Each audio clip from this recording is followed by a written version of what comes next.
तो हेलो बच्चों, कैसे हो? आज आपण स्टार्ट करतोय 7th lecture of this topic that is enhancement in food production. त्याचा आपण सेकंड पार्ट डिस्कस करतोय आता, मायक्रोब्स इन ह्युमन वेलफेअर. त्याचा आपण आता स्टार्ट करणार आहेत की ऑर्गॅनिझम्स आपण यूज करणार आहेत for the production of antibiotics. ठीक आहे, आपण आता हाऊसहोल्डमध्ये बघितलं, फूड सोर्स म्हणून बघितलं, व्हायटमिन प्रोडक्शनसाठी बघितलं, अल्कोहोल प्रोडक्शनसाठी बघितलं. तो कमर्शियल इंडस्ट्रियल लेवलला आपण अजून काय प्रोड्यूस करू शकतो मायक्रो ऑर्गॅनिझम्सकडून, त्याचा आपण नेक्स्ट सेक्शन बघतोय, that is production of antibiotics. ठीक आहे, सो अँटीबायोटिक प्रोडक्शनची story starts from your doctor Alexander Fleming. पहिलं त्यांच्याबद्दल आपण थोडंसं जाणून घेऊया की how this whole history goes back. तो डॉक्टरचं नाव आहे डॉक्टर अलेक्झांडर फ्लेमिंग. तो हे काय करत होते? He was studying a disease that is your pharyngitis. काय आजाराचं नाव आहे? फॅरेंजायटिस, म्हणजे घसा दुखतोय. The bacteria that caused was Staphylococcus aureus. हे या बॅक्टेरियाचं नाव आहे जे हे इन्फेक्शन कॉज करत होतं. And he was studying that bacteria. तर त्यांनी एक पेट्री डिश बनवलेली होती. काय बनवलेली होती? पेट्री डिश, ज्याच्यामध्ये न्यूट्रिएंट मीडियम टाकलेला होता. आणि त्यांनी काय केलं, एक स्लाईडवरती त्या बॅक्टेरियाला स्टडी करत होत्या. कोणत्या? स्टॅफायलोकोकस ऑरियसला. आणि इथे एक न्यूट्रिएंट मीडियम होता. आता तो न्यूट्रिएंट मीडियम वेस्ट गेलाय म्हणून त्यांनी तो साईडला ठेवून दिलेला होता. समजून घ्या. So what he did, one day he got frustrated आणि त्यांनी ही स्लाईडचे बॅक्टेरिया ह्याच्यावरती टाकून दिले होते. एक साईडला इथे एक फंगस ग्रो करत होता. काय ग्रो करत होता? Fungus. There was a fungus that was growing over there. काय ग्रो करत होता? फंगस ग्रो करत होता. काय ग्रो करत होता? फंगस. ठीक आहे. आता जेव्हा ते फंगस ग्रो करत होता त्याच्यावरती, व्हॉट ही फाउंड की बॅक्टेरियाज ह्या साईडला ग्रो झाले. Bacteria did not grow near the fungus. So he got little curious की बाबा there is something inside this fungus that is going to prevent the growth of the bacteria. So त्यांनी काय केलं, तर bacteria दिला फेकून आणि कुणाला उचलला? फंगसला उचलला. कुणाला घेतला? फंगसला. हा फंगस होता, नीट आहे का, फंगसचं नाव आहे Penicillium notatum. Fungus is Penicillium notatum. त्यातून त्यांनी एक केमिकल डिराईव्ह केला, एक्स्ट्रॅक्ट केला. That chemical is called as penicillin. And this was the world's first antibiotic because he concluded that this chemical from that fungus prevented the growth of the Staphylococcus aureus. ठीक आहे. and that's how your first antibiotic got discovered. आणि त्यासाठी doctor Alexander फ्लेमिंगला Nobel हे मिळालेलं आहे. ठीक आहे. आणि रिझन काय होतं, त्या टायमिंगलाच वर्ल्ड वॉर 2 चालू होता आणि हे जे आर्मीचे होते लोक, ते कुठं पण दूरदराज जंगला वगैरे मध्ये जायचे. तिथं गेल्यानंतर तिथले लोकल इन्फेक्शन्स वगैरे त्यांना व्हायचे आणि मग त्याच्यामुळेच मारायचे. वॉरमुळं कमी मरत होते, इन्फेक्शनमुळे मरत होते. आणि मग त्यावेळेस काही सायंटिस्ट, हे आणि अजून 2 सायंटिस्ट होते, त्यांनी मिळून फ्लॉरियन चेन नावाचे 2 सायंटिस्ट होते. त्या दोघांनी त्याला पेनिसिलिनला इंडस्ट्रियल लेवलला किंवा कमर्शियल लेवलला प्रोड्यूस केलं, मास प्रोडक्शन करून दाखवलं. आणि मग या तिघांना, त्यांना डिस्कवरीसाठी आणि त्या दोघांना कमर्शियल लेवलला त्याला प्रोड्यूस करून घेण्यासाठी नोबेल मिळाला. So they share that Nobel of that year. ठीक आहे.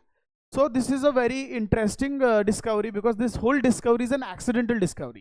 काय असं ठरवून डिस्कवर केलंच नव्हतं. सो इथे एक गोष्ट आपल्याला क्लिअर लक्षात आली की अँटीबायोटिक्स आपण कुणापासून एक्स्ट्रॅक्ट केलेले आहेत? एका फंगसपासून. So micro organisms can be use. What I am trying to say is micro organisms can be used for production of antibiotics. आता इथे त्यांनी थोडंसं वेगळं दिलेलं आहे नाव. As you can see, penicillin is extracted from Penicillium chrysogenum. काय हे? सो नोटॅटममध्ये डिस्कवर झालं, पण अमाऊंट जी होती पेनिसिलिनची जास्त क्रायसोजिनममधनं मिळत होती. सो म्हणून क्रायसोजिनमची जी स्पीशी आहे, पेनिसिलियम क्रायसोजिनमची स्पीशी जी आहे, ती आपण मास प्रोडक्शन ऑफ पेनिसिलिनसाठी यूज केली आहे. ठीक. जगातला पहिला डिस्कवर्ड अँटीबायोटिक पेनिसिलिन आहे आणि आजही सगळ्यात स्ट्रॉंगेस्ट अँटीबायोटिक पेनिसिलिनलाच कन्सिडर केलं जातं because it has a broad spectrum of action. भरपूर सारे ऑर्गॅनिझम्स, बॅक्टेरियाजला तो किल करू शकतो आणि इन्फेक्शन्सला क्लिअर करू शकतो. So it's still one of the best antibiotic. Even during Covid the last resort of every doctor was penicillin only. ठीक आहे. So let's talk about what are they going to tell us. So antibiotics are probably the most important group of compounds. का बरं? Synthesized by industrial microorganisms. Most antibiotics are secondary metabolites. Now there is a very good question, what is secondary metabolite? Secondary metabolites काय असतं? ज्या ऑर्गॅनिझमने त्या केमिकलला secret केलाय त्या ऑर्गॅनिझममध्ये त्याचं function काय आहे we still don't know, but त्या केमिकलचं ह्युमननं भरपूर फंक्शन करून घेतलेलं आहे, यूज करून घेतलेलं आहे. लाईकवाईज प्लांटमध्ये रेसिन किंवा ते गम्स सिक्रेट होतात. प्लांट का करतोय अजूनही डिस्कवर्ड नाही आहे, बट त्याचा वापर आपण करून घेतलाय. सो असे केमिकल्स जे त्यांच्यामध्ये काय करतात we don't know, but they can be use for human welfare are called as secondary metabolites. Okay, so they have therapeutic importance. Therapeutic म्हणजे ट्रीटमेंटसाठी यूज केले जातात antibiotic. Definitely anti is like opposite आणि biotic is for life. So anti life molecules आहेत, म्हणजे असं नाही की आपण खाल्ल्यानंतर ते आपण मरणार आहेत, ते आपल्यासाठी प्रोबायोटिक आहेत, आपली लाईफ वाचवत आहेत. पण मायक्रो ऑर्गॅनिझमनं जे आपल्याला इन्फेक्शन केले तर मायक्रो ऑर्गॅनिझम केलं होतं, सो त्यांच्या अगेन्स्ट ते काम करतात. So that's why they are antibiotics. So for us they are pro life and for them they are anti life. You are getting? So लक्ष द्या. So these are produced in small amount by certain microbes like bacteria, fungi or few algae. Please make it very clear that फक्त फंगसच antibiotic तयार नाही करत. Algae can also secrete antibiotics. A bacteria can also secrete an antibiotic. You must be saying, sir, जो bacteria स्वतः antibiotic secret करतो स्वतःला का नाही मारू शकत? तो स्वतःपासून रेजिस्टंट आहे, दुसऱ्या मायक्रोबला किल करण्यासाठी त्यानं तो मॉलिक्यूल बनवला होता. आपण त्याचा वापर करून तो मॉलिक्यूल मारतोय जर इन्फेक्शन कॉझिंग असेल तर. So these are the one which inhibit the growth of the other microbial pathogens. आता इथे एक पॉईंट मी क्लिअर करतो, लक्ष द्या. सो अँटीबायोटिक्स जे असतात ते दोन वेनं फंक्शनिंग करतात. किती वेनं? दोन वेनं. अँटीबायोटिकमध्ये सगळ्यात कॉमन असतात अँटीबॅक्टेरियल. काय बोललो? अँटीबॅक्टेरियल, जे बॅक्टेरियाच्या अगेन्स्ट काम करतात. तसं अँटीव्हायरल पण अँटीबायोटिकच आहे, अँटीफंगल पण अँटीबायोटिकच आहे. मुलं कन्फ्यूज होतात, अँटीबायोटिक आणि अँटीबॅक्टेरियल एकच गोष्ट वाटते. Antibacterial is a class of antibiotic. आता ह्याच्यामध्ये दोन प्रकार असतात, ठीक आहे. एक असतो बॅक्टेरियोसाइडल and one is called as bacteriostatic. So sidal word comes always when there has been killing, static when there has been stopping of the growth. So these are the bactericidal antibiotic. काय करतील? बॅक्टेरियाला मारतील आणि bacteriostatic बॅक्टेरियाच्या ग्रोथला थांबवतील आणि growth थांबवली तर eventually तो bacteria मरून जातो. तो हे पूर्ण स्टोरी आहे, ठीक आहे. आता बघा, therefore they are used in medicine. The antibiotics are antibacterial, antifungal, etc. Antibiotics have greatly improved our capacity to treat deadly diseases जसं की plague, whooping cough, diphtheria, leprosy. Leprosy कुष्ठरोग असतो. प्लेग हे जगातलं सगळ्यात पहिलं आणि मोठं पॅन्डेमिक आहे. whooping cough, diphtheria हे पण भयंकर आजार आहेत आणि जे मारू शकत होते. आज आपल्याला त्यांच्यापासून भ्यायची गरज नाही आहे, because we have antibiotics which can prevent the death and clear these microorganisms from our body. Are we clear? आता तिथं काही लिस्ट आउट केलेलं आहे त्यांनी. So there are some common antibiotics and their sources. So sources दिलेले आहेत आपल्याला. पहिला दिलाय chloromycetin. It is been extracted from Streptomyces venezuelae. बघा प्रोनाउन्सिएशन बघा, स्ट्रेप्टोमायसिस वेनेझुले. नेक्स्ट आहे एरिथ्रोमायसिन. हे लक्षात ठेवणं थोडं सोपं आहे, because Streptomyces erythraeus. Fine. Penicillin is from Penicillium chrysogenum. Next we have streptomycin. Streptomycin हा टीबीच्या अगेन्स्ट यूज केला जातो, ठीक आहे. स्ट्रेप्टोमायसिस ग्रिसियस मधनं मिळालेला आहे. Then griseofulvin. It is extracted from Penicillium griseofulvum. Then bacitracin. It is extracted from Bacillus licheniformis. आणि तुम्हाला टेरामायसिन, त्यालाच त्यांनी दुसरं नाव दिलं आहे oxytetracycline. It is extracted from Streptomyces aureofaciens. हा तुमचा एमसीक्यू इम्पॉर्टंट चार्ट होऊन जातो, बिकॉज मॅच द फॉलोइंग्सला येणार आहे. सो प्लीज मेक शुअर तुम्ही हे पाठ करत, ठीक आहे. मेक शुअर करा. चलो, we will go for the next part. आता आपण नेक्स्ट बघणार की काही एन्झाईम्स आपण प्रोड्यूस करून घेतले. तुम्ही म्हणताल सर एन्झाईम्स आता काय गरजेचे आहेत? तर काही ऑर्गॅनिझमचे एन्झाईम्स आपल्याला खूप युनिक आणि महत्त्वाचे मेडिसिनल कामं करू शकतात, खूप महत्त्वाचे आपल्याला हाऊसहोल्ड लाईफमध्ये हेल्प करू शकतात. सो एन्झाईम्स जे आपण बॅक्टेरियाकडनं एक्स्ट्रॅक्ट करून घेतोय ते आपण यूज करू शकतो. पहा इथे लक्ष द्या. So production of enzymes in living beings. Enzyme play a key role in metabolic reaction. साहजिकच आहे. These are essential for survival. Enzymes are protein. 99% लक्षात ठेवा, 99% एन्झाईम हे प्रोटीनच बनलेले असतात. तर तुम्ही म्हणाल सर ते 1% कोण आहेत? 1% हे तुमच्या बनलेले असतात RNA. कशानं? RNA. ठीक आहे. तो नोन ॲज बायोकॅटलिस्ट. बायोकॅटलिस्ट का म्हणतात? Because they promote the reaction more quickly. So rate of reaction वाढवतात ते. बायोलॉजिकल जे रिॲक्शन्स आहेत त्यांचं रेट ऑफ रिॲक्शन ते वाढवू शकतात. So that's why they are called as biocatalyst. What are they called? Biocatalyst. ठीक आहे. आता कुठे आहेत आपण? हां. So many microbes synthesize and excrete large quantity of enzymes into the surrounding. Using this feature of these tiny organisms, many enzymes can be produced commercially. These enzymes could be amylase, cellulase, protease, lipase, pectinase, and streptokinase, and many more. ठीक आहे. आपण बघणार आहे स्ट्रेप्टोकायनेज and all पण काय आहेत. Clot busters असतात ते. काय असतात? Clot busters. तो लक्ष द्या. कुठे आपण? हां. So several industrial sectors use enzyme from microorganisms for specific application. In the textile industry, आता टेक्सटाईल इंडस्ट्री म्हणजे कपड्याची इंडस्ट्री आहे. Enzymes are able to improve the quality of the fabric. Definitely आपल्याला फॅब्रिक कधी कधी लई rough असतं. So त्याच्यावरती ते एन्झाइम्स आपण सेल्युलोज नावाची एन्झाईम आपण यूज करतो आणि त्याच्यामुळे काय होतं, ते सेल्युलोज डायजेस्ट झाल्यामुळे ते फॅब्रिक पातळ होतं आणि एकदम काय म्हणतात क्वालिटी वाढते त्याची. समजतं? Next, in the pulp and paper industry. आता पेपर पण लय हार्ड नको आहे, गठ्ठ्यासारखा नको आहे, लिहिताना त्याला सॉफ्टनेस असली पाहिजे. सो त्याच्यावरती पण बघा आपण काय म्हणतात, they are involved in biomechanical pulping and bleaching.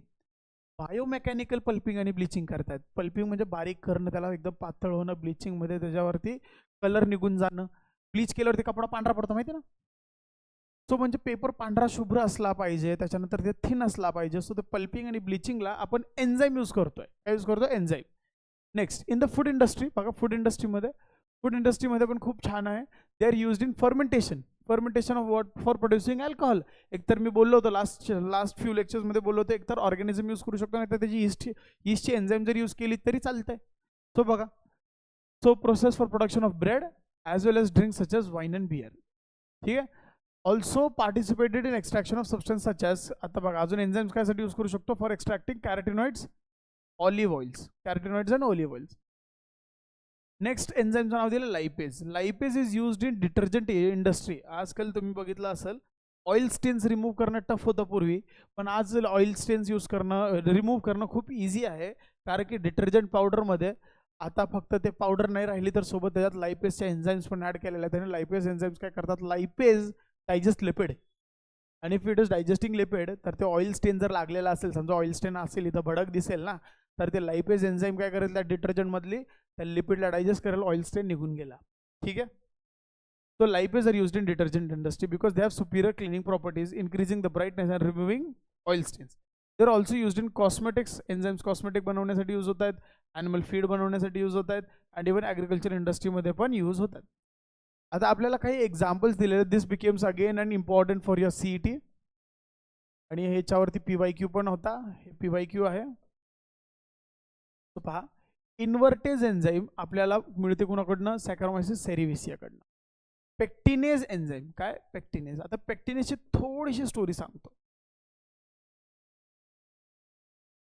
आता आपल्या घरी आई मँगोचा एक ज्यूस बनवते, त्याला आपण म्हणतो आमरस. काय म्हणतो? काय म्हणलं मी त्याला? घरी बनवलेला खूप थिक असतो, पण तिथंच आपण समजा स्प्लाइस का काहीतरी म्हणतो ना आपण, स्प्लाइस और माझा कोल्ड्रिंक जे आहे ह्याच्यामध्ये पण मँगो ज्यूस आहे, पण ते खूप थिन असतं. तर रिझन काय? क्वेश्चन आहे की रिझन काय? दोन्ही पण मँगोचे सोर्स. रिझन काय? एकात थिक आहे, एकात थिन आहे. ठीक आहे ना. तर सिम्पल आहे. त्याच्यात ह्याच्यामध्ये पेक्टिनेस ॲड केलेले असते. पेक्टिनेस जे प्लांट सेलवॉलमध्ये जे पेक्टिन आहे त्याला डायजेस्ट करतं, आणि डायजेस्ट केल्यामुळे जे रिजिडिटी असेल त्या सेलची ती पूर्णपणे बाद झाली, आणि मग तुमचा तो पल्प पूर्ण पातळून जातो. हे पल्प आहे, मँगो पल्प आहे, आणि हे मँगो ज्यूस आहे. पल्प थिक राहणार आहे ना, आणि जे ज्यूस आहे ते थिन असणार, because they have added pectinase into it. Next, pectinase कुणापासून मिळाली? स्क्लेरोटियाना, लिबर्टिन आणि ॲस्परजिलस नायगर. ठीक आहे, ॲस्परजिलस नायगर. नेक्स्ट, लायपेज एन्झाईम आपल्याला कुणाकडनं मिळालेले आहे? कॅन्डिडा, लायपोलिटिका. आणि सेल्युलेज एन्झाईम, सेल्युलेज पण यूज करू शकतो आपण सोबतच इथे, कारण की सेल्युलोज पण डायजेस्ट करायचं असतं ना. सो सेल्युलेज पेक्टिनेस ॲड करू शकतो. सेल्युलेज मिळाली ट्रायकोडर्मा कोनिगी पासून. कुणापासून? Trichoderma koningii. This has been asked once. ठीक आहे. So I think we are very much clear की आपण प्रोडक्शन ऑफ एन्झाईम्स पण करून घेतलेलं आहे मायक्रो ऑर्गॅनिझम्स कडून. कुणाकडून? ऑर्गॅनिझम. चलो नेक्स्ट. नाव we will talk about is gibberellin. कोणाबद्दल बोलूया? Gibberellin production. आता जिब्रेलिन काय एक प्लांट हॉर्मोन आहे. काय? एक प्लांट हॉर्मोन. पण तो प्लांट हॉर्मोन आपल्याला एका फंगसकडनं पण मिळालेला आहे. आणि 2 सायंटिस्ट होते, एकाचं नाव होतं यबुटा आणि एकाचं नाव होतं सुमुकी. तो यबुटा आणि सुमुकी ह्या दोघांनी ते फंगस डिस्कवर केला ज्याच्यामधनं जिब्रेलिन नावाचा प्लांट हॉर्मोन एक्सट्रॅक्ट करतात. लक्षात द्या. So gibberellin production. Gibberellin is a group of growth hormones mainly produced by higher plants and even fungi to promote what? Growth by stem elongation. So काय असतं? हे stem आहे आपलं. इथे एक नोड आहे, इथे एक नोड आहे, आणि त्याच्या दोघांच्या मध्ये इंटरनोड आहे. बघा हा मधला काय? इंटरनोड आहे. तर काय होणार आहे? तो इंटरनोड इलॉंगेशन करू शकतो. काय करू शकतो? Internode elongation. तुम्ही बघू शकता स्ट्रेच झालाय, स्ट्रेच झाला. हे आपल्याला खूप फायद्याचं कोणत्या इंडस्ट्रीत आहे? Sugar cane industry. बिकॉज तुमचं शुगर कशात स्टोअर असतं?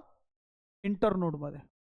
मग जर आपण त्या शुगर केनला जर आपण जिब्रेलिन फवारणी केली तर त्याचं इंटरनोड इलॉंगेशन होईल, जास्तीत जास्त शुगर स्टोअर होईल. ठीक आहे. तर बघा, the first gibberellin was isolated by 2 Japanese scientist Yabuta and Sumiki in 1938 from rice seedling infected with fungus gibberella fujikuroi. आता काय झालं तर तिथं राईस सीडलिंग मध्ये, जपानच्या राईस सीडलिंग्स म्हणजे राईस प्लांट्समध्ये एक आजार पाहायला मिळाला होता. त्याला म्हणतात बॅकॅने डिझीज. काय म्हणल्यात? बॅकॅने डिझीज. हे बॅकॅने डिझीज बद्दल काय? ह्याला आपण अजून एक नाव दिलेलं आहे, फुलिश डिझीज. ठीक आहे. का बरं? तर त्यांचं काय झालं, ते प्लांटचं हाईट एवढी वाढली की सगळं न्यूट्रिशन जे सीडला गेलं पाहिजे ते प्लांटच्या हाईटला चाललं गेलं आणि सीडची साईज बारीकच राहिली. मग ते फुलिश डिसीज आहे ना, जे मेन प्रोडक्ट आहे तेच बारीक राहिलं आणि ते बाकीचं व्हेजिटेटिव्ह पार्टच ग्रोथ चाललेला आहे. तर त्याचं रिझन त्यांना मिळालं की this rice seedling which had bakanae disease had an infection of a fungus that is known as gibberella fujikuroi. त्या फंगसमध्ये कुरॉय, ठीक आहे, त्या फंगसमध्ये जिब्रेलिन किंवा जिब्रेलिक ऍसिड होते, जे सिक्रेट करून ते काय करत होते? राईस सीडलिंगला जिब्रेलिक ऍसिड देत होते. जिब्रेलिक ऍसिडमध्ये इंटरनोड इलॉंगेशनची एबिलिटी होती. सिस्टमची हाईट वाढत गेली, सीडची साईज कमीच राहिली. समजलं?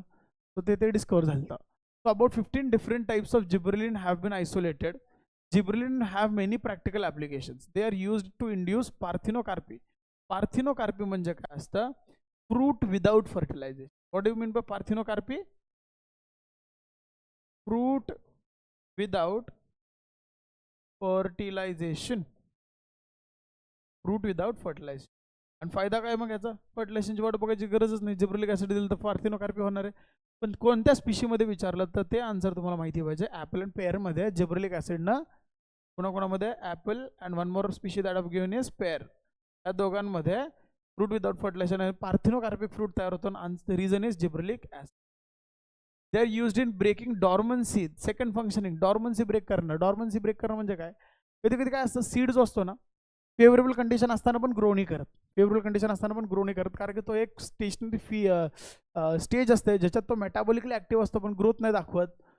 तर तो फेज असतो डॉर्मन्सी फेज, आणि प्रत्येक सीडला तो फेज पार करावाच लागतो. बट तो फेज वाट बघत बसून आपला सीझन निघून गेला तर शेतकऱ्याचा लॉस आहे. तो ते काय करतात? जिब्रेलिक ऍसिडची जर फवारणी केली त्या सीड्सवरती तर ते डॉर्मन्सी लवकर ब्रेक करून they will grow. Next, they will also induce flowering in long day plant. आता लॉंग डे प्लांट म्हणजे काय? असे प्लांट्स जे तेव्हा फ्लावरिंग करतात जेव्हा दिवसाचा टाइम पिरियड किंवा उन्हाचा टाइम पिरियड किंवा लाईटचा टाइम पिरियड जास्त असतो. म्हणजे युजली समर टाइममध्ये. समर टाइममध्ये जे फ्लावर्स ग्रो करतात त्या प्लांट्सला आपण लॉंग डे प्लांट्स म्हणतो, कारण की flowering is happening in long days, long light डेजमध्ये होतं. तर त्यांच्यामध्ये फ्लावरिंग पण कॉज करतो कोण? Gibberellic acid. सो 3 फंक्शनिंग दिलेले आहेत आपल्याला. पार्थिनोकार्पी आहे, डॉर्मन्सी ब्रेक करतो, लॉंग डे प्लांट्समध्ये फ्लावरिंग इंड्यूस करतो. Next, they also use to enlarge the size of grape fruits. Definitely grape फ्रुट्सची साईज वाढते का? तर स्टेम बघा, सिम्पल आहे. जर नोड जवळ इंटरनोड छोटे असतील ना तर सीड असे जवळ, फ्रूट असे जवळ असतील. पण जर इंटरनोडल इलॉंगेशन झालं, इथे एक नोड आहे, इथे एक नोड आहे, इथे एक नोड आहे, तो सीड त्या फ्रूटला ग्रो करायला जागा मिळते भरपूर. समजतंय? तो याच्यात आपल्याला दिसतंय की ग्रेपची साईज पण ग्रो करू शकली. तो चौथा फंक्शनिंग इथे. ठीक आहे. आता एक ॲडिशनल इथे एक बॉक्स दिलेला आहे, and I definitely feel that this box is important. So streptokinase आणि स्टॅटिन नावाचे दोन असे मॉलिक्युल्स आहेत जे आपण ऑर्गॅनिझम्सपासून एक्स्ट्रॅक्ट केले आहेत आणि मेडिकल फील्डमध्ये त्याचं खूप मोठं सिग्निफिकन्स आहे, म्हणून आपण ते शिकणार आहेत. लक्षात, एक्स्ट्रा इन्फॉर्मेशन नीटमध्ये आहे. हे स्ट्रेप्टोकायनेस नावाचा एक एन्झाईम आहे. It is produce by bacterium which is belonging to streptococcus species. It has fibrinolytic effect, म्हणजे लिसिस करणं, ब्रेकडाऊन करणं फिब्रिन नावाच्या कंपाऊंडचं, आणि त्याच्यामुळे जे क्लॉट्स असतात ते तुटतात. क्लॉट्स, कारण की आपल्या रक्तवाहिन्यांमध्ये क्लॉट्स जे झालेले असतात त्यांचं ब्रेकडाऊन हे स्ट्रेप्टोकायनेस करू शकतं. So that's this enzyme is also called as clots buster, कारण की ते clears blood clots in the blood vessels of patients which may cause heart attack. हे क्लॉट्स काय करू शकतात? हार्ट अटॅक कॉज करू शकतात. क्लॉट हार्ट अटॅक कॉज करू शकतात. सो ते प्रिव्हेंट करण्यासाठी क्लॉट बस्टर पाहिजे, आणि ते कोण आहे? स्ट्रेप्टोकायनेस. नेक्स्ट स्टॅटिन बद्दल दिलं. हे फंगसपासून एक्स्ट्रॅक्ट केलेलं एक यीस्ट आहे, Monoscus purpurus, have been produced on commercial scale. It is blood cholesterol level lowering agent आहे तो. ब्लड कोलेस्ट्रॉल लेवल कमी करू शकतो statin. This agent act as competitive inhibitor, म्हणजे ह्याच्यामुळं कॉम्पिटेटिव्ह इनिबिशन होणार आहे का एन्झाईमचं, कारण की ते एन्झाईम काय बनवती? कोलेस्ट्रॉल बनवू शकते. काय बनवू शकते? कोलेस्ट्रॉल. सो हे स्टॅटिन काय करतं? कोलेस्ट्रॉल बनण्याच्या अगोदरच त्या एन्झाईमला जाऊन ब्लॉक करणार. समजलं? तो जर एन्झाईम ब्लॉक झाली तर कोलेस्ट्रॉल तयार होणार नाही. आलं लक्षात?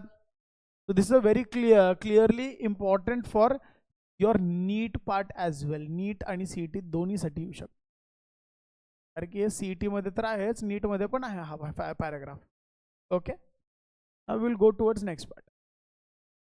चलो, आजचा आपला मेन सेक्शन असणार आहे. This is a very important question in a theoretical aspect.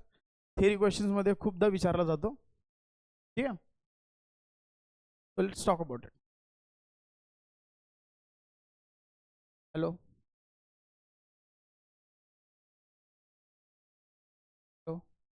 एक 2 मिनटं मी पाणी पिऊन आलो.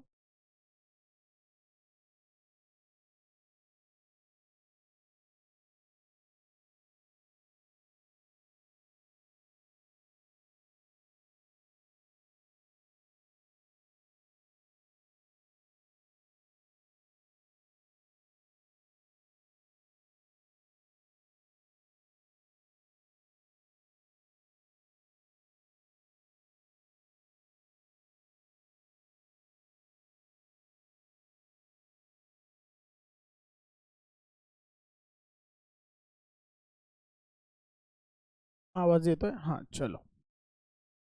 So microbes in sewage treatment. Sewage म्हणजे काय? ड्रेनेजमधलं जे घाण असते, जे आपल्या हाऊसहोल्डमधनं निर्माण झालेली आहे आणि ड्रेन सिस्टममध्ये रिलीज होते, त्याला आपण म्हणतो सीवेज. काय म्हणतो त्याला आपण? So will talk about sewage. आणि ते सीवेज आपण ट्रीट कसं करतोय, म्हणजे क्लिअर आउट कसं करतोय, त्याच्याबद्दल बघणार. तर this is a very long process. ठीक आहे, सो आपल्याला ते पूर्णपणे स्टेप बाय स्टेप समजून घ्यायचे. सो बघा, सीवेज म्हणजे काय? A matter carried of in the drainage. जे ड्रेनेजमध्ये कॅरी होतं ते सगळं काय? सीवेज. काय? सीवेज. आता सीवेजला ट्रीट करायची का गरज? तुम्ही म्हणा की सर डायरेक्ट सोडून द्या ना, नद्यांमध्ये सोडून द्या, नद्या दूषित होतील ना, मग तिथले जे मासे वगैरे आहेत, ऑर्गॅनिझम्स आहेत, ते मारले जातील. सो आपण एवढं टॉक्सिक मटेरियल आणि वेस्ट आपण डायरेक्टली समुद्रात, नद्यांमध्ये सोडूच शकत नाहीत. ठीक आहे, कारण की ते घाण आहे आणि आपल्याला जर ते घाण फील होतं तर मायक्रो ऑर्गॅनिझमसाठी पण ते डेंजरसच आहे. सॉरी, वॉटर बॉडीसाठी, वॉटर ॲनिमलसाठी ते डेंजरसच आहे. So we cannot directly release that into the water streams. So before releasing them, we need to process that. What do we need to do? We need to process that sewage. So let's see how we're going to do. Okay, लक्ष द्या.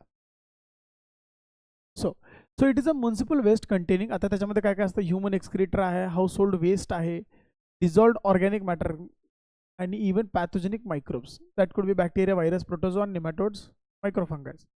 It also include discharge water from hospital waste, slaughtered house waste, म्हणजे जे slaughtering house असतात ना. Slaughtering house म्हणजे काय? जिथे जनावरे मारले जातात, कापले जातात. ठीक आहे, ठीक आहे. Broke my button.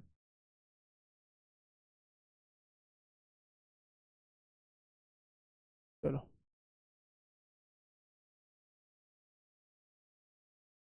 So slaughtered house waste, animal dungs, etc. Discharge from industrial waste industrial waste पण असू शकतं, ज्याच्यात टॉक्सिक डिझॉल्ड ऑर्गॅनिक मॅटर्स असू शकतात, इनऑर्गॅनिक मॅटर्स असू शकतात, टॅनरीजमधनं येत आहे, pharmaceutical waste, anything that is release into the drainage, release into the drainage. Okay, now we will talk about specific composition. This could be asked in your CET exam. Sewage consists approximately 99.5% to 99.9% water and 0.1 to 0.5% inorganic and organic matter. Please हे सगळ्यात पहिले लक्षात ठेवा. 99.5 to 99.9 हे काय पाणीचं. राहिलं 0.1 to 0.5 काय असणार आहे, inorganic and organic matter which is suspended and in soluble form. Composition of sewage varies depending on composition. आता कशावरती डिपेंड करू शकतो, depend upon the type of waste discharge into water from different industry. Example textile, chemical, pharmaceutical, dairy, canning, brewery, meat packing, tannery, oil refineries, meat industry. कसं आहे ना, जशा प्रकारची industry असेल तशाच प्रकारचं ते वेस्ट रिलीज करतील ना. So we have to make sure की आपण त्याचं क्लासिफिकेशन पण नीट समजून घेतोय की वेगवेगळ्या प्रकारचे वेस्ट एक्झिस्ट करू शकतात and that totally depends on from which industry it has been released, okay. So next part आपल्याला डिस्कस करायचं की मायक्रो ऑर्गॅनिझम्स कोणकोणते मिळू शकतात त्यात. So various types of micro organisms are present in sewage. Bacterias असणार आहेत, व्हायरस असणार आहे, fungi, protozoan, nematodes, algae etcetera are found in sewage. However their number and type, त्यांचा नंबर आणि टाईप दोन्ही फ्लक्च्युएट करू शकतो आणि ते कशावरती डिपेंड अगेन करणार, source of sewage. Raw sewage में contain millions of bacteria per ml. These includes, आता कोणकोणते मेन आहेत, coliform bacteria, fecal streptococci, anaerobic spore असतात जसं की from bacilli and other type of originating in the intestinal tract of humans. आपले इंटेस्टाईनमधले पण जे बॅक्टेरिया असतात ते पण त्यात मिळू शकतात ना, कारण की फीसेस रिलीज होतात ना त्यात. So before waste water is made available for human use, it has to be treated properly. So to remove organic matter, inorganic salts and pathogens as well, sewage treatment process includes 4 basic steps. मग त्याच्यात काय काय आहेत, 4 steps असतात. पहिला आहे preliminary phase असतो, मग असतो तुमचा प्रायमरी फेज, मग तुमचा असणार आहे सेकंडरी फेज आणि चौथा असणार आहे क्वार्टरनरी और टर्शरी अँड क्वार्टरनरी फेज. ठीक आहे, क्वार्टरनरी नाही टर्शरी फेज तर फॉर शुअर आहे. Preliminary, primary, secondary, tertiary treatments म्हणतो आपण यांना. काय म्हणतो, ट्रीटमेंट्स. आता प्रत्येक ट्रीटमेंट दुसऱ्या ट्रीटमेंटपासून व्हॅरी करणार आहे आणि प्रत्येक ट्रीटमेंटचा दुसऱ्या ट्रीटमेंटपासून प्रिन्सिपल थोडा वेगळा आहे. काय प्रिन्सिपल थोडा वेगळा आहे. So let's talk about first preliminary treatment. Preliminary ट्रीटमेंटमध्ये 2 पार्ट्स येतात, एक आहे स्क्रीनिंग आणि एक दुसरा आहे grit chamber. So let's talk about that. Preliminary treatment काय आहे. So preliminary treatment includes screening and grit chamber. So sewage and waste water contain plenty of suspended म्हणजे तरंगणारे floating materials, coarse खड्यासारखे आणि solid particles along with dissolved substance. The suspended objects are filtered and removed. This is done in screening chamber. So सगळ्यात पहिलं screening chamber मध्ये जातं आणि filter होतं. The sewage is passed through screens or net in chambers. So for example,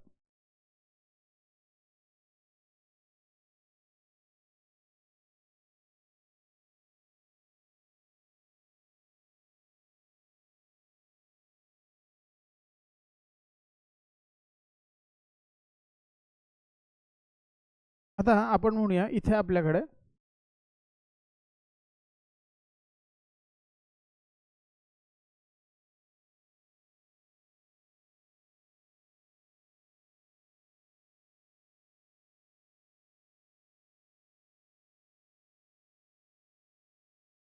अशा हे आहेत जाळ्यात.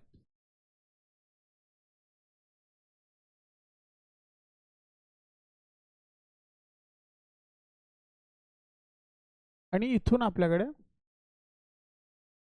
सीवेज आला आणि इथून तो बाहेर जाणार आहे. ठीक आहे, so it is coming from here and going out from here. तो बघा काय म्हणतात. So the sewage is pass through screens और net in the chamber and the large suspended or floating objects are held back in the screening chamber. These have to be removed before the biological treatment. So काय होईल, जेव्हा हे flow आपला पाण्याचा जो flow आहे ते जे सीवेज असेल आपलं ते मूव्ह करणार आहे ना, असा त्या जाळ्यांमधनं मूव्ह करत जाईल आणि जे मोठे मोठे पार्टिकल्स ते असे ट्रॅप होणार, याच्यामध्ये काय होतील ट्रॅप. आणि मग highly suspended particles will be removed. Suspended जे मोठे मोठे तरंगणारे पार्टिकल्स आहेत ते त्यातनं काय होतील, रिमूव्ह होतील. काय होतील, रिमूव्ह. क्लिअर आहे? आय होप क्लिअर आहे.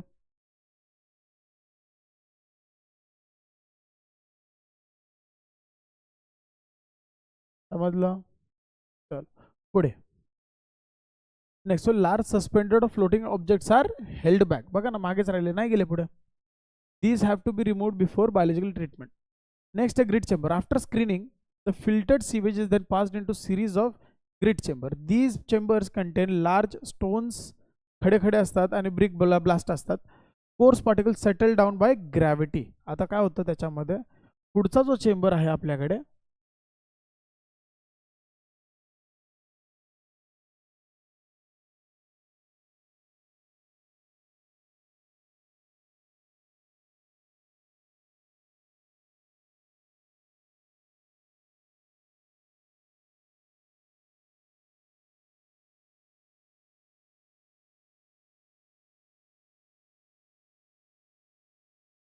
आपली हो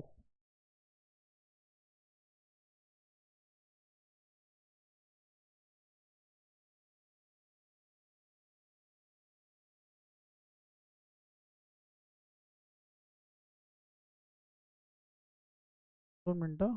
let's see what I can do.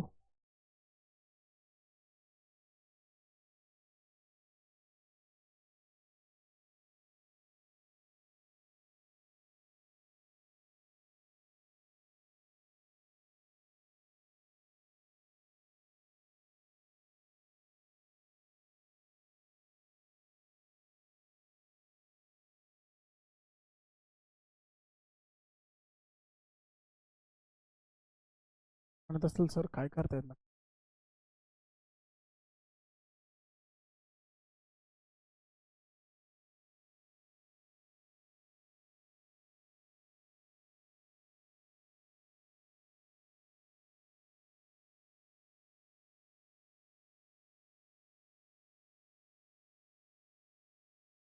तर असं पूर्ण खड्याखड्यांनी दगडांनी भरलेलं असतं ते. छोटे छोटे छोटे छोटे खडे असतात.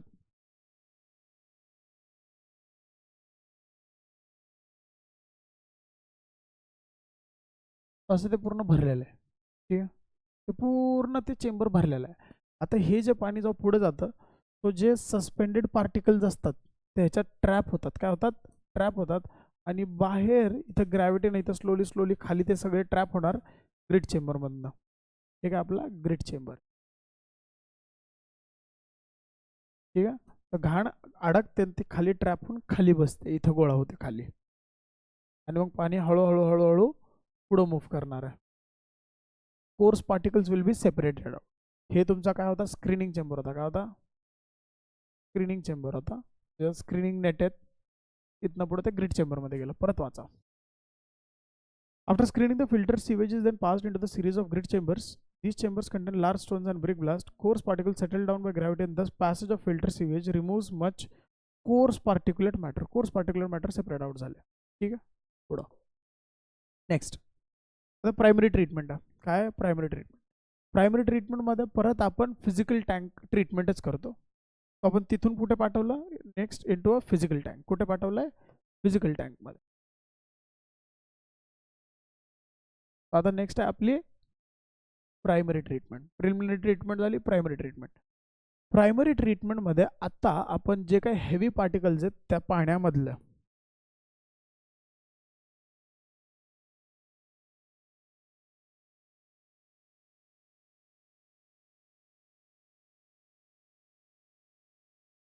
ते पाण्यात असेल ना, ते पाणी आहे, तिथं आपण त्या पार्टिकल्सला स्लो डाऊन करणार. कसं करणार, स्लो डाऊन. इथं पार्टिकल्स असतील अजून पण ते सगळं ग्रिड चेंबरमधनं पास झाले, स्क्रीनिंगमधनं पास झाले. ह्या प्रायमरी टँकला आपण सेडिमेंटरी टँक पण म्हणतो, सेडिमेंटेशन टँक पण म्हणतो. काय म्हणतो, सेडिमेंटेशन टँक.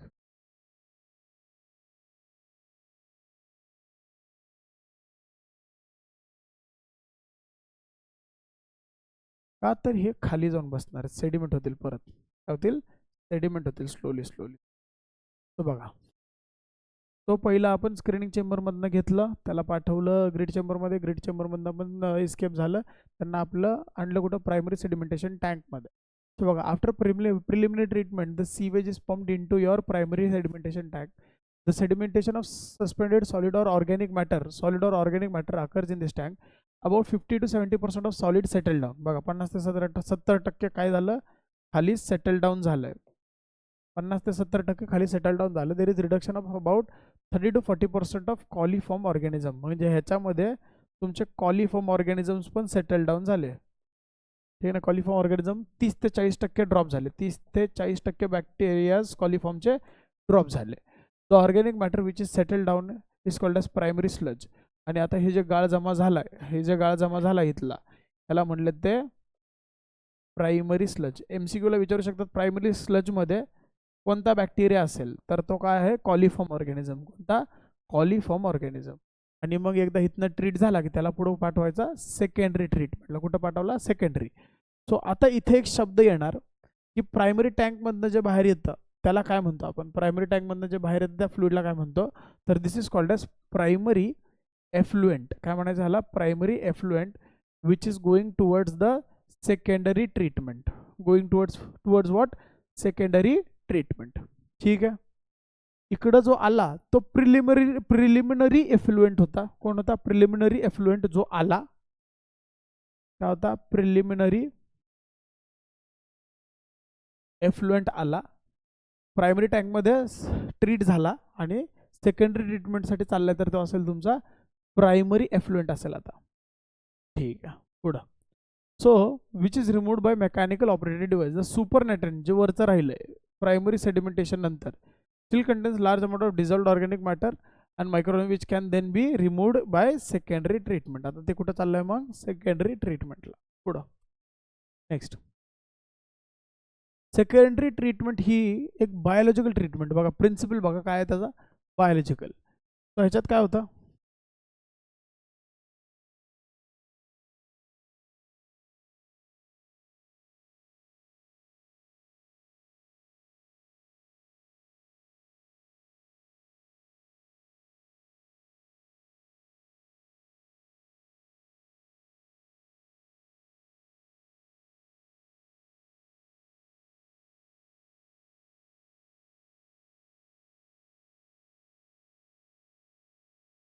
ठीक आहे, हे भरलेलं आहे.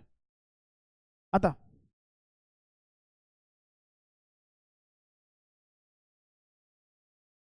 कोण आलंय, येताना कोण आलंय, प्रायमरी एफ्लुएंट आलाय.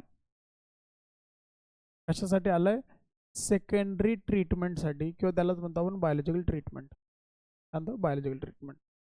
आता ह्याच्यामध्ये आपण स्पेसिफिकली काय करतो, तर ह्याच्यामध्ये एअर प्रोव्हाइड केले जाते. तर असे पंखे असतात, त्याच्यात पंखे असतात, त्या पाण्याला फिरवतात. ठीक आहे. ह्याच्यामुळे काय होतं, एरेशन होते. काय होते, एरेशन. काय होते, एरेशन. एरेशन झाल्यामुळे काय होतं, तुमच्या ह्याच्यामध्ये एक बॅक्टेरिया असतो. आता सुरुवातीला आपण म्हणूया की लय घाण होती याच्यामध्ये. घाण म्हणजे organic matter. So there was organic matter which was very high, very very very high. So आता त्याला डायजेस्ट कोण करणार, ह्याच्यात प्रेझेंट असणारे बॅक्टेरिया ते असतील aerobic bacteria. So organic matter खूप आहे, तर त्या बॅक्टेरियासाठी जेवण खूप आहे. जर जेवण खूप आहे तर तो काय करणार, फक्त म्हणणार की मला ऑक्सिजन द्या. हे सगळं जेवण खातो म्हणला मी, मग ऑक्सिजनची गरज लई आहे ना, कारण की जास्त फूड आहे. सो हे जे ऑक्सिजनची गरज असते हे बॅक्टेरियाची, त्याला म्हणतो आपण BOD. काय म्हणतो, BOD, बायोलॉजिकल ऑक्सिजन डिमांड, किंवा बायोकेमिकल ऑक्सिजन डिमांड म्हणतात त्याला. बघा, primary effluent is passed into large aeration tank. So हे सेकंडरी ट्रीटमेंटला कसला टँक आहे, एरेशन टँक. काय, aeration tank. Here it is constantly agitated mechanically and pumped into it. Aerobic bacteria, ह्याच्यामधले कोणते बॅक्टेरिया काय करणार, आता बॅक्टेरिया कोणते आहेत, एरोबिक बॅक्टेरिया काय करणार, ह्या सगळ्या ऑर्गॅनिक मॅटरला खायची तयारी दाखवणार. फक्त तो म्हणणार की मला एअर द्या, मला काय द्या, एअर द्या. तर त्याला आपण पंख्याने फिरून एअर दिली तर तो सगळा ऑर्गॅनिक मॅटर खाणार येतो. सो ऑर्गॅनिक मॅटर तो जास्त असतो तेव्हा ऑक्सिजनची डिमांड जास्त असते, है ना. Demand is more, organic matter is more, demand is more. जेव्हा तो डायजेशन करणार तेव्हा ऑर्गॅनिक मॅटर काय होत जाणार, ऑर्गॅनिक मॅटर कमी होत जाणार आफ्टर डायजेशन. आणि आफ्टर डायजेशन जर तुमचं काय म्हणू आपण त्याला, डायजेशन ऑर्गॅनिक मॅटर कमी झाला तर त्याला डायजेस्ट करायसाठी बॅक्टेरिया तर जास्त ऑक्सिजन मागणारच नाही. तर त्याचा अर्थ बीओडी इज लेस, डिमांड कमी आहे. सो बघा नीट वाचा. I will be saying after bacterial action. कोणते, एरोबिक बॅक्टेरिया. पण ते एरोबिक बॅक्टेरिया सगळं ऑर्गॅनिक मॅटर खातात, पण त्यांचा नंबर एवढा वाढतो, त्यांचा नंबर एवढा वाढतो की ते इथं खाली जमा व्हायला लागतात आणि एक जाळी बनते बॅक्टेरिया आणि फंगसची, ह्याला म्हणतो आपण फ्लॉक्स. काय म्हणतो, फ्लॉक्स. बघा मग ॲक्च्युली खाली पण म्हणणं चुकीचं आहे, ते तयार होतात वरती, वरती गोळा होतात. कुठे गोळा होतात, वरती. आपण नंतर त्यांना खाली उतरवतो.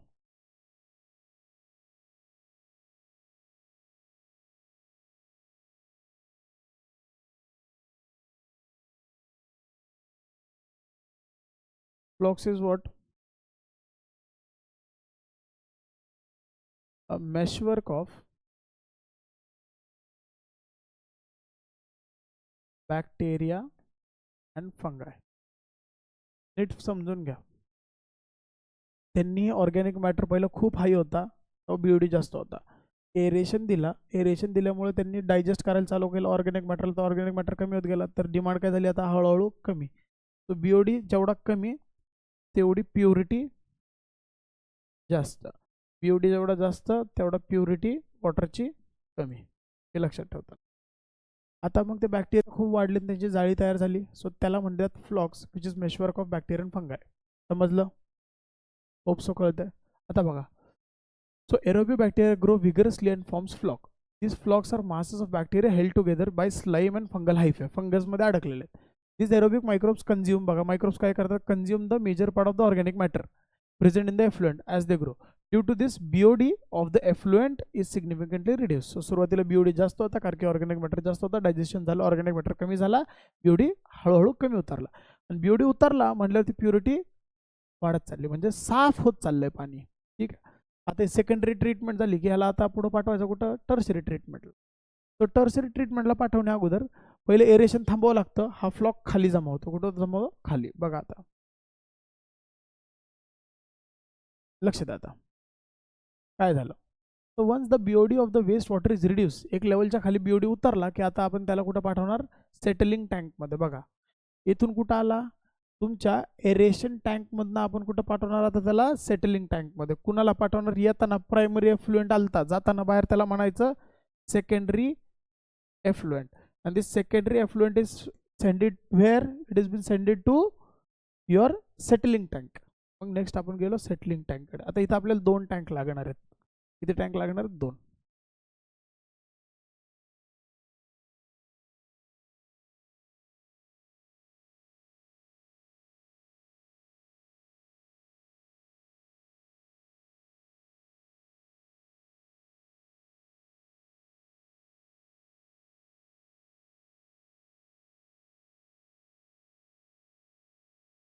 ठीक आहे. पहिला टँक काय म्हणले ते, सेटलिंग टँक. तर तो जो आलता फ्लॉक्स आणि सगळे ट्रीटेड वॉटर आले, आपण ड्रॉ करूया.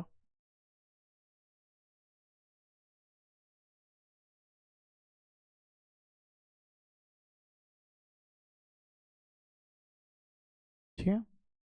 याच्यामध्ये तो आपला फ्लॉक जमा झालेला, त्याला सेटल होऊ दिला, त्या फ्लॉकला खाली गाळा जमा होऊ दिला, फ्लॉकला काय होऊ दिला, आपण गाळ जमा करू केला. तर बघा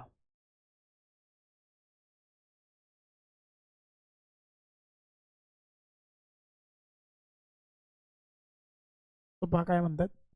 So here the bacterial flocks are allowed to sediment. So bacterial flock आता हा flocks got sedimented. Sedimented म्हणजे काय, जमा झाला खाली, तळाला येऊन बसला.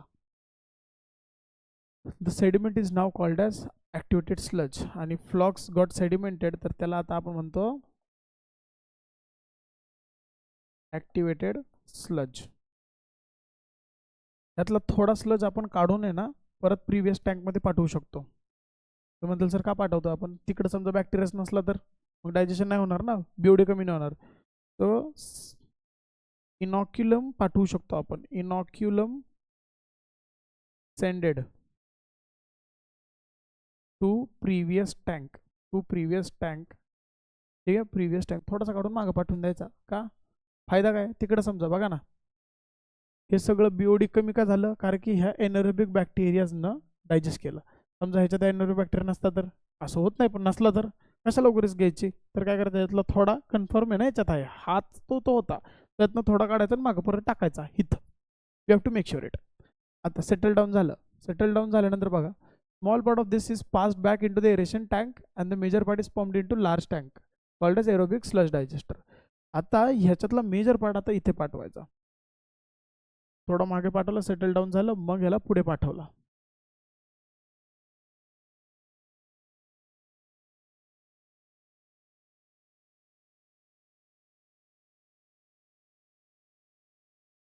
सेटल डाऊन करून मग पुढे पाठवला. पुढे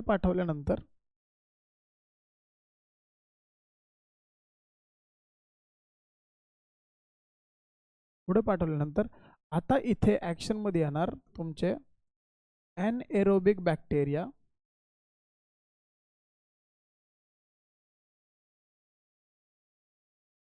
एनएरोबिक बॅक्टेरिया ऍक्शन मध्ये येणार. and these digest, they digest ह्या स्लजला, activated digest the activated sludge, activated sludge ला digest करून टाकलं and hence remove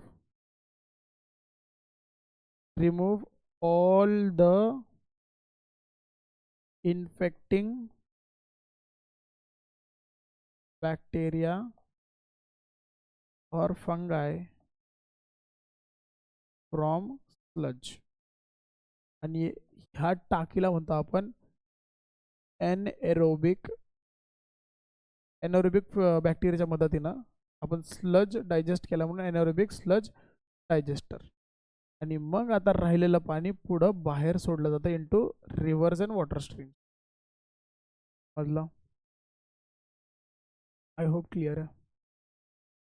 तो बघा, so in these tanks anaerobic bacteria grow केले and digest the bacteria and fungi in the sludge ला digest केला, activated sludge ला digest केला. During this anaerobic digestion gases such as methane, hydrogen sulfide, CO2 etc are produced. म्हणून तिथं घाण वास येतो, anaerobic sludge digester पशीले घाण वास येतो. Effluent from these plants after chlorination, आता क्लोरिनेशन, फायनली क्लोरिनेशन केलं, थोडंसं क्लोरिनेशन करायचं, ठीक आहे, ऍड करूया, क्लोरिनेशन पण केलं, are released into natural water bodies like rivers and streams. Chlorination kills pathogenic bacteria. Digested sludge is then disposed. ते गाळ जो असतो खाली त्याला आपण डिस्पोज करणार, त्याला बाहेर करणार. डायजेस्टेड स्लज जे आहे ना त्याला रिमूव्ह करणार. तर आता माझं म्हणणं काय, तुम्ही स्टार्ट टू एंड एक सिक्वेन्समध्ये सगळ्या टाक्या ड्रॉ करायच्या, प्रिलिमिनरी ट्रीटमेंटपासून पुढंपर्यंत, आणि एका सिक्वेन्समध्ये लिहायचं. ठीक आहे, आय होप क्लिअर आहे. आता हे तुमच्या टेक्स्टबुकने हे डायग्राम बनवलेलं आहे आणि हे बेसिकली तुमचं पूर्ण रिवाइज करून देते. But I want you to draw that whole diagram all together so that you will be like very thoroughly with the topic. I hope तुम्हाला कळालेलं आहे. बघून घ्या एकदा, हे आहे ते सेम थिंगच आहे, फक्त त्यांनी ते बॉक्स ड्रॉ केलेत, आपण पूर्ण डिटेलमध्ये बोललोय, एक एक गोष्ट टँक्स ड्रॉ केलेत. ठीक आहे. So this is our whole together the sewage treatment, a very lengthy question for your board exam. So make sure you remember this process. Okay, so bye.